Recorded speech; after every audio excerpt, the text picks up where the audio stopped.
개인적 죄에 대한 집중. 그때 내가 말하되 화로다 나여 망하게 되었도다. 나는 입술이 부정한 사람이요. 이사야서 6장 5절 말씀. 우리가 하나님의 존전에 서게 될 때는 막연하게 우리가 죄인이라는 것을 깨닫게 되는 것이 아닙니다. 우리는 우리 삶 속에 나타난 어떤 특별한 죄성에 대해 깨닫게 됩니다. 사람은 쉽게 말할 수 있습니다. 그래, 내가 죄인이지. 그러나 하나님의 존전에 서게 될 때는 그런 말로 넘어갈 수 없습니다. 하나님 앞에서 죄성에 대한 그분의 지적이 너무나 확연하게 드러나기 때문입니다. 막연한 죄의식을 느끼는 정도가 아니라 자신의 특별한 죄에 집중하도록 하나님께서 성령을 통해 우리 마음속에 있는 고정된 죄성을 드러내십니다. 이때 만일 우리가 성령이 주시는 깨달음에 항복하면 하나님께서는 우리의 깊은 죄성을 다루기 시작하십니다.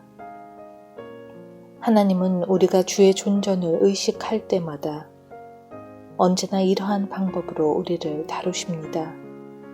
자신의 죄성에 대해 집중적으로 깨닫게 되는 경험은 위대한 성자에게나 가장 작은 성자에게나 무서운 죄인에게나 가벼운 죄인에게나 한결같은 것입니다. 이 경험의 첫째 단계에서 사람들은 이렇게 말할지 모릅니다. 저는 제가 어디에서 잘못된 줄 몰랐습니다. 그러나 성령이 어떤 정확한 죄를 지적하실 것입니다. 이사야는 거룩하신 하나님을 뵌 후에 스스로 부정한 입의 죄성을 알게 됐습니다. 그것을 내 입술에 대며 이르되 보라 이것이 내 입술에 닿았으니 내 악이 제하여졌고 내 죄가 사하여졌느니라. 죄성이 집중적으로 드러날 때에는 그 죄성을 제거하기 위해 정결케 하는 불을 그곳에 대야 합니다.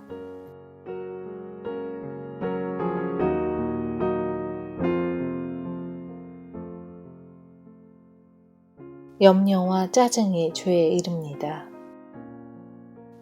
분을 그치고 노를 버리며 불평하지 말라. 오히려 악을 만들 뿐이라. 시편 37장 8절 말씀. 짜증, 신경질, 분노, 불평이라는 것은 정신적 또는 영적으로 정상에서 벗어났다는 의미입니다. 짜증을 내지 말라고 말하는 것과 짜증을 내지 않는 기질을 소유하는 것은 많이 다릅니다. 우리는 짜증을 내지 않는 것이 얼마나 힘든지를 잘 압니다. 주 안에서 평안하기 바랍니다.